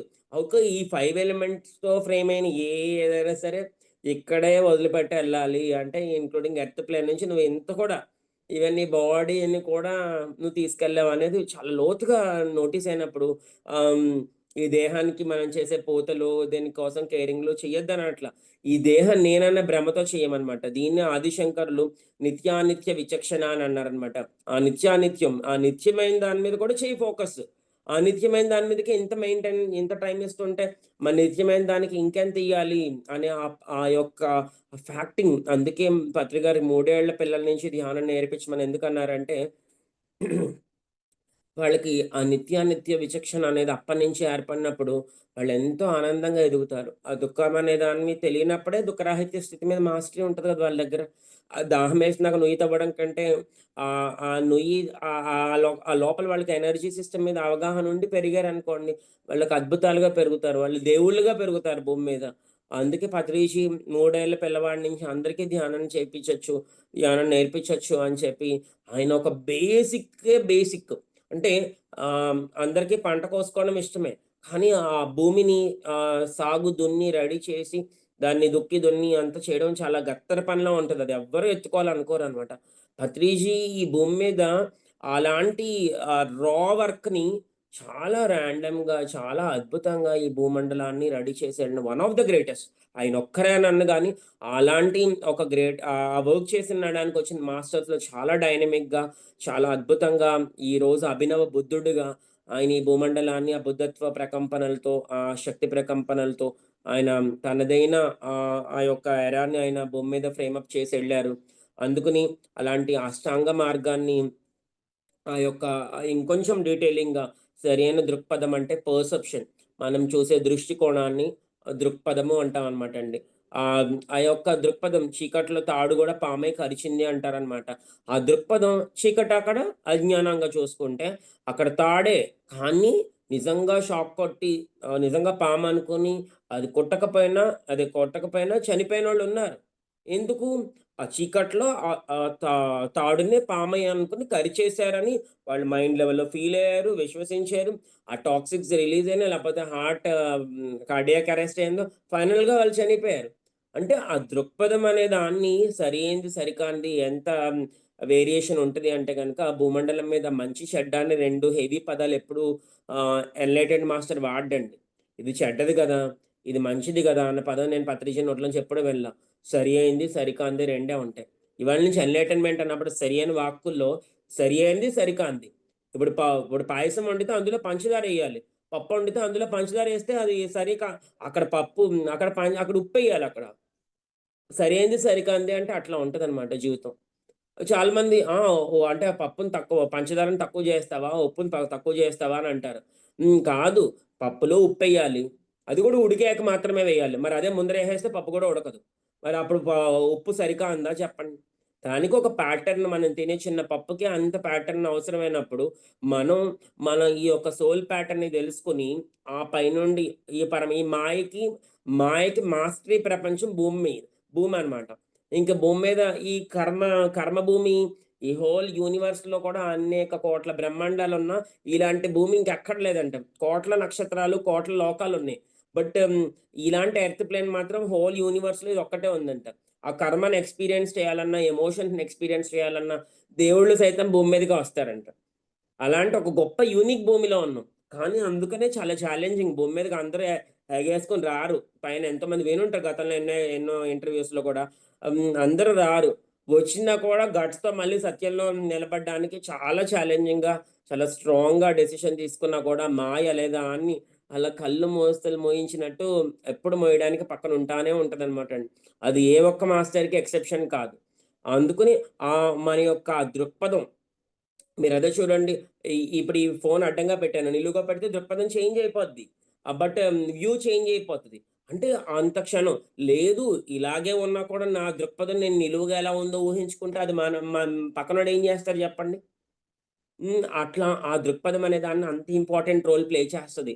అందుకే హంస అంటే హంస అంటే శ్వాస. ఎవరైతే హంసని పట్టుకుంటారో అన్ని చోట్ల కూడా పాలు, నీళ్లు ఉన్నా అక్కడ నీళ్లు తక్కువని గాదు, పాలు ఎక్కువని మనకు ప్రోగ్రామింగ్ అలా జేశారు. బట్ దాహమేసి నీళ్ళు తాగుతామా? పాలు తాగుతామా ఎక్కువ సార్లు జెప్పండి? రోజులో ఎక్కువ సార్లు పాలు తాగుతామా? నీళ్ళు తాగుతామా? పాలు తాగం. ఒకసారో, 2 సార్లో తాగుతాం. కానీ మన ప్రోగ్రామింగ్‌లో హంసలాగుండంటే పాలుండే గ్రహించి నీళ్ళు వదిలేస్తుంటే తెలియకుండా మనం ఓకే. పాలు గొప్ప నీళ్ళేముంది అనే ఆ వెర్షన్‌లో. కానీ తాగేదేంటి రియాలిటీలో మన చుట్టూతా ఉంది 70% నీళ్ళు, 80% నీళ్ళు మన బాడీలో కూడా నీళ్ళు. కానీ నీళ్ళు కంటే పాలు గొప్పది అనే ఒక ఎక్కడో ట్యూనింగ్‌లో మనం ఆ థాట్, ఆ డాట్ మన దృక్పథాల్లో ఉండిపోయిందనమాట. మరి హ్మ్. సమ్మా సం సంకల్పాలు. ఆ సంకల్పాలు ఆహ్, హ్మ్. సంకల్పాలు వేరు, కోరికలు వేరు. ఎప్పుడైతే సరైన దృక్పథం మనలో ఫ్రేమ్ అయిందో, ఆ దృక్పథంతో తీసుకొని ఏ యొక్క కారణమైనా కూడా అది సంకల్పంలాగా చేంజ్ అవుతదనమాట. అప్పటిదాకా నావి కోరికలు అనుకునేవాడిని. ఎప్పుడైతే దాన్ని విశ్వశ్రేయస్సు కోసం నేను మామూలుగా ఇల్లు కట్టుకోవాలనుకోవడం వేరు. నేను పిరమిడ్ ఇల్లు కట్టుకోవాలని మా అమ్మ థాట్ చేయడం వల్ల యూనివర్స్ దాన్ని ఇంకా అద్భుతంగా మేనిఫెస్టేషన్ చేసిచ్చింది. అలాగే అది యూనివర్సల్ కళ్యాణానికి లింక్ అప్ చేసినప్పుడు అది సంకల్పం అవుతుంది. ఆహ్, ఆహ్, యొక్క ఆ యొక్క ఆ యొక్క శాంతి గాని, శక్తి గాని, ఆనందం గాని భూమి మీద అది ప్రకటితం కాబడాలనమాట మన యొక్క ఆ డిజైర్‌లో. అది లింక్ అయినప్పుడు ఇంకా పరమాద్భుతంగా ఆ యొక్క సరియైన సంకల్పంగా మనం దాన్ని చెప్పుకోవచ్చనమాట. అందుకని మరి నెక్స్ట్ పత్రి సార్ చెప్తారు. వాక్క్షేత్రం ద మోస్ట్ పత్రి సార్ ఆ బుక్ ఎవరైనా చదవకపోతే చదవండి తెచ్చుకొని. ఎన్ని సార్లన్నా చదవండి. భూమి మీద మనిషి చేసే రప్చర్ వాడి ఆలోచనలతో ఒక లెవెల్ ఆఫ్ పొల్యూషన్ దృక్పథాలతో సగం చేస్తే సంకల్పాలు ఇవన్నీ ఆలోచనా క్షేత్రం. మరి వాక్కుతో మిగతా రప్చర్ అంతా నోటితో చేస్తాడు. మిగతా 84 లక్షల జీవరాశులకి కూడా పిల్లలు కంటాయి. ఆటిలు కూడా ఫ్యామిలీలుంటాయి. ఆటిలు కూడా ఎమోషన్స్ ఉంటాయి. ఏనుగు చూడండి పెయింట్ ఏస్తుందని చూపిస్తున్నారు. వాటికి బ్రెయిన్ ఉంది. వాటికి మెమరీ ఉంది. వాటిని కూడా గుర్తుపెట్టుకొని చేస్తున్నాయిగా. ఏనుగులు ఎన్నో చూపిస్తున్నారు ఎప్పుడో వచ్చేసా. అంటే మరి వాటికి సేమ్ మమ్మల్స్ అవి పాలిస్తాయి కానీ వాటికున్నది 84 లక్షల జీవరాశులకి లేనిది మనకొక్కటే ఉన్నదేమన్నా ఉందంటే మాటొక్కటే. మనకి కేవలం నేను చాలా చూసుకున్నాను. వాళ్ళకి, మనకి అంటే ఏదో ఒక జీవికి మనం పెట్టిన లక్షణాలు అన్నీ అవి గూడా ఉన్నాయి. వాటికి గూడా ఉన్నాయి. బట్ మాట they they are not able to speak through verbally. వాళ్ళు టెలిపతిగా కమ్యూనికేట్ చేస్తాయి. అద్భుతంగా వాటికి కూడా ఎమోషన్స్ అన్నీ జెప్తాయి. అన్నీ జెప్తాయి. మనం రిసీవ్ చేసుకోగలగాలి గానీ మొక్క మాట్లాడుతది, జంతువులు మాట్లాడతాయి, అన్నీ మాట్లాడతాయి. బట్ మన రిసీవింగ్ స్కిల్ మనకుండాలనమాట. బట్ మాట్లాడడం కాదు, ఎక్స్‌ప్రెసింగ్ జేస్తాయి. బట్ వెర్బల్లీ దాన్ని ఇది చేయగలిగేది మాత్రం కేవలం మనిషి ఒక్కడే. అలాంటి వాక్కుని ఎంత ఇది చేస్తామంటే చెప్తారు. మాటే మంత్రంగా జీవించాలి. ఈ మాంసపిండం మంత్రపిండం గావాలి. ఎప్పుడైతే ధ్యానం చేస్తూ, చేస్తూ, చేస్తూ కణం కూడా నువ్వు బుద్ధత్వం ఇక్కడ అటైన్ చేయడం కాదు. నీలో ప్రతి కణం కూడా బుద్ధత్వాన్ని అటైన్ చేసినప్పుడు నువ్వు కాసేపు మెడిటేషన్ చేసి రిలాక్స్ అవ్వడం కాదు. నీలో ప్రతి కణాన్ని డీపర్ రిలాక్సేషన్‌కి తీసుకెళ్ళాలి. ఆ ఇమ్మెన్స్ సాధన అవసరము అని ఆ వాక్కుని ఎప్పుడైతే ఆ ధ్యానం చేస్తూ, ఆ వాక్కుని మనం ఆ దివ్య వాక్కుగా మనం దాన్ని కేవలం ధ్యాన ప్రచారం కోసం ఆ యొక్క నోటితో పలికితే సత్యమే పలుకుతూ ధర్మమే చెప్పినప్పుడు ఆటోమేటిక్‌గా వాక్కుకి ఆ పవర్ పెరుగుతదనమాట. అప్పుడు మాటే మంత్రంగా ఎలా అయిపోద్దంటే నాకు మెడిటేషన్‌లో నాకొచ్చింది. మాటే మంత్రం అవ్వడం అంటే, ఆ మాట ఏదైతే పలుకుతున్నావో అది తెలిసిన విషయమే. ఏదైతే పలుకుతున్నావో అది చేస్తున్నావా? ఏదైతే చేస్తున్నావో అదే చెప్తున్నావా? అని ఆ త్రికరణ శుద్ధి ఆ ఫ్రేమ్, ఆ ట్రయాంగులర్ ఫ్రేమ్ పిరమిడ్ లాగా ట్రయాంగులర్ ఫ్రేమ్ ఎవరికైతే యాక్యురేట్ లెవెల్‌లో ఉంటదో నాకింకొకసారి మాటిచ్చారు. వాక్శుద్ధి అంటే చాలా మందికి ఎంతో ఇష్టం. వాక్శుద్ధి అబ్బా! ఆళ్ళకి నోటితో అంటే అయిపోద్దంటే. కానీ అది వినడానికే బావుంటదండి. నిజంగా సిద్ధొస్తే నీ అమ్మ ఆడు సస్తే బావుండును, లేపోతే సస్తే బావుండు అని ఒక థాట్, ఒక వర్డ్ మనం అనుకుంటే వెంటనే సస్తే అప్పుడేమైతది జెప్పండి? వాక్శుద్ధి చూడడానికి చాలా గ్రేటర్‌గా ఉంటది. కానీ ఎంతో అవేర్‌నెస్ లెవెల్ ఉంటేనే ఆ వాక్శుద్ధి ఇవ్వబడతది. ఎందుకంటే నోటితో టకీమని అనేస్తాం గదా! ఎరుక లేనప్పుడు. అందుకని ఆ వాక్శుద్ధి అప్పుడు నాకు మాస్టర్స్ చెప్పారనమాట మెడిటేషన్‌లో. నాకు అమ్మవారు బాగా కనెక్ట్ అవుతారు కాబట్టి, ఆ వాక్శుద్ధి అంటే ఎవరో ఇవ్వరు నాయనా. నీ నోట్లోంచి అనకముందర నువ్వు ఆలోచించాలి. నోట్లోంచి అనేసాక ఆ మాటకి నువ్వే దాసుడుగా నువ్వు మేనిఫెస్ట్ చేసిన రోజున, ఆ మాటకి ఆ వాక్శుద్ధి వచ్చేస్తది అని చెప్పారనమాటండి. వన్స్ నీ నోట్లోంచి మాట ఇవ్వనంత సేపు నువ్వు దానికి ఓనర్. వన్స్ నోట్లోంచి వచ్చేసాక అది ఏదైనా గాని, నువ్వు దానికి ఒబే చేసిన రోజున నువ్వు మేనిఫెస్టేషన్ జోన్‌లో ఎవరు ఇలా అనంగానే ఎవరో వచ్చేస్తారేమో అనుకుంటాం పనులు మనం. ఫస్ట్ మనం ఆ విల్లింగ్‌నెస్‌లో మనం ఉన్నప్పుడు, ఆ వాక్‌శుద్ధి అదే మెయింటైన్ అయితది అనేదైతే నాకు చెప్పారో, ఆ తర్వాత నుంచి నేను దాన్నిదే మెయింటైన్ చేస్తాను. నేను అన్‌అవేర్‌గా ఇచ్చానా, అవేర్‌గా ఇచ్చానా, అనుకోకుండా చెప్పాను ఏమి చెప్పను. వన్స్ నా నోట్లోంచి వచ్చేసిందంటే, అది అలా మేనిఫెస్ట్ చేస్తానంతే. అప్పుడు మనకి ఎరుక స్థాయి పెరుగుతదనమాట. నెక్స్ట్ టైమ్ నుంచి ఇచ్చే ముందరే ఆలోచిస్తాం. నోట్లోంచి మాటొచ్చే ముందరే ఆలోచిస్తాం. అక్కడ ఆ ఎరుకతో మాట్లాడతామనమాట. ఈ యొక్క సరియైన వాక్కులొస్తాయి. ఎప్పుడైతే దృక్పథాలు, సంకల్పాలు, వాక్కులు ఉన్నాయో, సరిగా ఉన్నాయో మీరవే కర్మలుగా చేస్తారు. సరియైన కర్మలు. మరి లాస్ట్‌లీ ఆ సరియైన జీవనోపాయం. మరి ఏం చేయాలి భూమి మీద అంటే గనక, తాను, తాను కళ్యాణమయంగా, తాను శాంతిగా ఉంటూ, చుట్టుపక్కల వాళ్ళందరినీ శాంతిగా ఉండే ఏ జీవనోపాయాన్నైనా ఎంచుకోండి అని చెప్పొచ్చనమాట. అది జీవనోపాయం. జీవనోపాయం అంటే ఏదో వృత్తి అంటే జాబ్ అని గాదు అక్కడ ఉద్దేశ్యం. నీ జీవనాన్ని నువ్వు జీవించే ప్రామాణికతను కూడా జీవనోపాయం అని చెప్పి మనం చూసుకోవచ్చనమాటండి. మరి సరియైన శ్రద్ధ సరియైన శ్రద్ధతో ఉంటేనే సరైన దృక్పథాలు, సరైన వాక్కులు శ్రద్ధతో మాట్లాడినప్పుడే మనం కరెక్ట్‌గా మాట్లాడతాం. చూడండి మనం క్యాజువల్‌గా మన ఇంట్లో వాళ్ళతో ఒకలా మాట్లాడతాం. మన పిల్లలతో ఒకలా మాట్లాడతాం. మనం మన ఈళ్ళు పెద్ద నోటెడ్ కాదు అనుకుంటే ఇంకొకలాగా మాట్లాడతాం. అక్కడ ఎక్కడ మాట్లాడినా మాట్లాడండి. ఎలా అన్నా మాట్లాడండి. లోపల శ్రద్ధున్నప్పుడు సరియైన వాక్కులే వస్తాయి. సరియైన ఏకాగ్రతతో మాట్లాడండి. ఆ ధ్యాన స్థితిలో ఉండి మాట్లాడండి. థాట్‌లెస్ స్టేట్‌లో ఉంటూ ఇప్పుడు ఇక్కడున్నంత సేపు నాకు థాట్‌లెస్ స్టేట్‌లోనే నేను ఆ యొక్క ఆ ఫ్లోని నేను కనెక్ట్ చేస్తాను గానీ, మధ్యలో, మధ్యలో నేను ఇది చెప్పాలి అనుకుని అయితే కాదు. జస్ట్ చెప్పాలనుకున్న టాపిక్ మీద మాత్రం ఒక ఔట్‌లైన్ అయితే ముందర ప్రిపేర్ చేస్తాను. బట్ అక్కడే రాసింది చెప్పను ఒక్కొక్కసారి. అది చెప్పించబడుతదనమాటండి. ఎందుకంటే, ఆ ఏకాగ్రతతో ధ్యాన స్థితిలో చెప్పబడినప్పుడు అది చెప్పబడుతుంది అని అనుకోవాలి. నేను అనే కృష్ణతేజ చెప్పాడు అనేది కాదు. తర్వాత ఈ యూట్యూబ్ మాధ్యమంలో ఎవరికి అందినా కూడా వాళ్ళకి ఉన్న పలానా అలాంటి ఆ దివ్య బుద్ధత్వం యాక్టివేట్ అయ్యేంత శక్తివంతంగా ఈ యొక్క డిస్కోర్స్ ఇవాళ జరగాలి అనైతే నేను మెడిటేట్ చేసి స్టార్ట్ చేశాననమాట. ఆ తర్వాత రోజుల్లో కూడా ఈ యూట్యూబ్‌లో ఈ మాధ్యమం ఈ యొక్క వీడియో ఎవరు విన్నా కూడా వాళ్ళు విన్నంత మాత్రాన వాళ్ళకి ఆ బుద్ధత్వ కాంక్ష, బుద్ధత్వ ప్రాప్తి కూడా జరగాలి. బుద్ధత్వ కాంక్ష జరిగితే సరిపోదు గదా! ఆ బుద్ధత్వ ప్రాప్తి జరగాలి. ఆ బుద్ధత్వం స్థితమైతే వాడే ఒక మహాపరినిర్వాణ బుద్ధుడిలాగా వాళ్ళ ఆరాలో బుద్ధుడి ఆరా ఎన్ని కిలోమీటర్లు 80 కిలోమీటర్లో ఎన్ని కిలోమీటర్లో ఉండేదంట. అలాంటి పవర్‌ఫుల్ ఆరాతో ఉండాలనమాట. అది బుద్ధత్వం. ఆ లోపల సిద్ధత్వం, ఆ శుద్ధత్వం, సిద్ధత్వం అండ్ బుద్ధత్వం. ఆ యొక్క ఇవన్నీ కూడా ఈ యొక్క సంస్కార శుద్ధంతా కూడా ఈ అష్టాంగ మార్గం ద్వారా శుద్ధి కాబడతది, సిద్ధింపబడతది. తర్వాత ఆటోమేటిక్‌గా అటైన్ చేసేదే ఆ బుద్ధత్వం. అదే నిర్వాణము, అదే మహాపరినిర్వాణం అని అనుకున్న అవిద్య దూరం అవ్వటం వల్ల తృష్ణ పోతుంది. అందుకని ఆ యొక్క తద్వారా శాశ్వత దుఃఖ నివారణం కలుగుతుంది. మరి అష్టాంగ మార్గంలో ప్రజ్ఞ, శీలం, సమాధి అనే మూడింటి మౌలిక విషయాలుగా 4 ఆర్య సత్యాలేంటంటే 4 ఫ్యాక్ట్స్. ఈ 3 యొక్క మౌలికంగా ఈ 3 బేస్ చేసుకొని ఈ 3 మళ్ళా బిల్ట్ అవుతాయి అష్టాంగ మార్గం ద్వారా. మరి ఫైనల్‌గా మనం అటైన్ చేసేది ఏంటి అంటే గనక ఆ బుద్ధత్వ ప్రాప్తి, బుద్ధత్వ స్థితి. అది స్థితి అని ఎందుకు చెప్తున్నానంటే చాలామంది ఎన్‌లైటన్‌మెంట్ అంటే సహస్రాల్లో యాక్టివేట్ అయిపోయి ఒకసారి ఇలా ఎక్స్‌పీరియన్స్ చేస్తే ఐ యామ్ ఎన్‌లైటెన్డ్ అని అనుకుంటారు. ఎంత ఎమ్మెల్యే అయినా ఏం చెప్తాడు? 5 ఏళ్లే కదండీ ఆడ ఎమ్మెల్యే పదవి. అంతేనా కదా చెప్పండి. అలాగే ఇప్పుడు చూడండి ఇప్పుడు ఒక బ్రహ్మగారు ఇప్పుడు నడుస్తున్నాడు. నెక్స్ట్ నెక్స్ట్ మన్వంతరానికి హనుమంతుడు బ్రహ్మగారనమాటండి.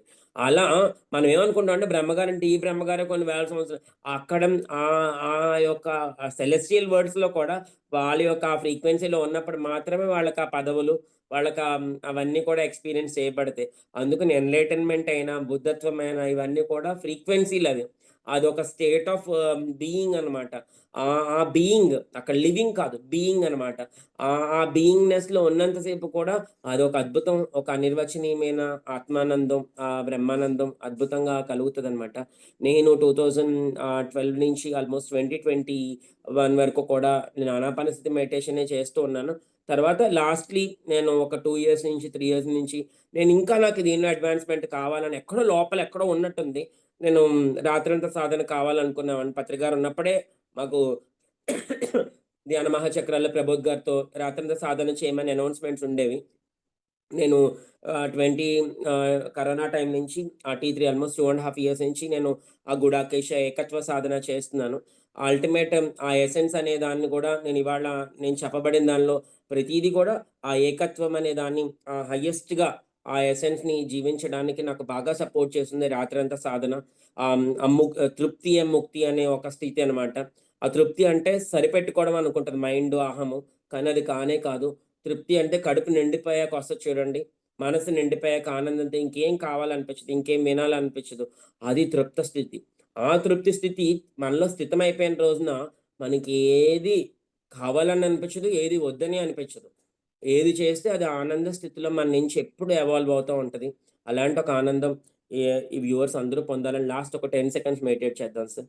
10 సెకండ్స్ జస్ట్ చక్కటి చిరునవ్వుతో okay sir. Last 1 minute meditate చేద్దాం. ఈ భూమి మీద సమస్త ప్రాణికోటి స్వేచ్ఛ కోసం సంకల్పించిన పితామహ పత్రిజీ యొక్క ఆ శాకాహార జగత్తు ప్రతి ఒక్క ఆత్మ గూడా ఆ ధ్యానం చేస్తూ, ఆ పరమ సత్యం తెలుసుకొని, ఆ పరమానంద స్థితిలో, బ్రహ్మానంద స్థితిలో జీవించాలన్న పత్రిజీ మొదలు, ప్రబోధ్ మాస్టర్ మొదలు అనేక పరమ గురువుల యొక్క ఆకాంక్ష ఇవాళ మనం జీవిస్తున్న జీవితం.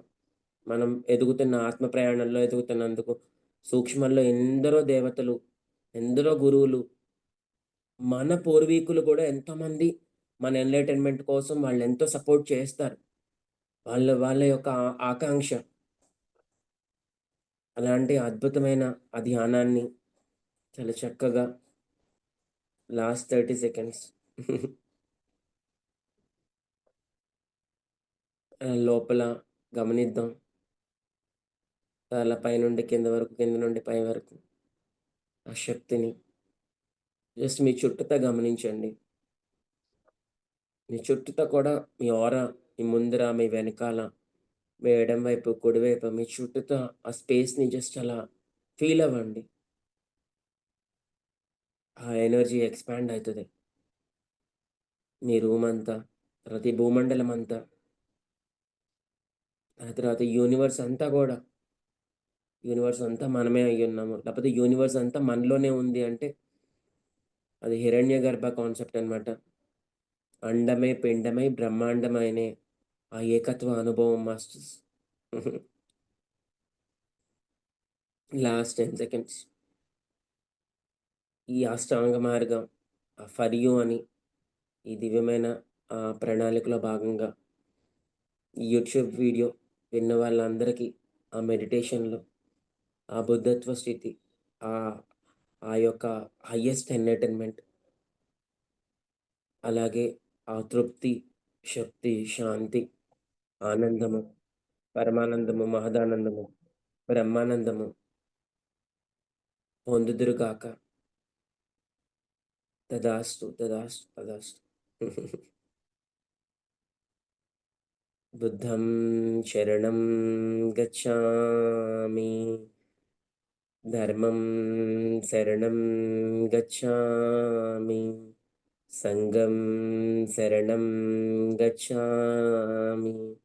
ఏకత్వ శరణం గచ్ఛామి. ఓకేనండి. Thank you. Thank you one and all. Thank you masters. Over to you sir.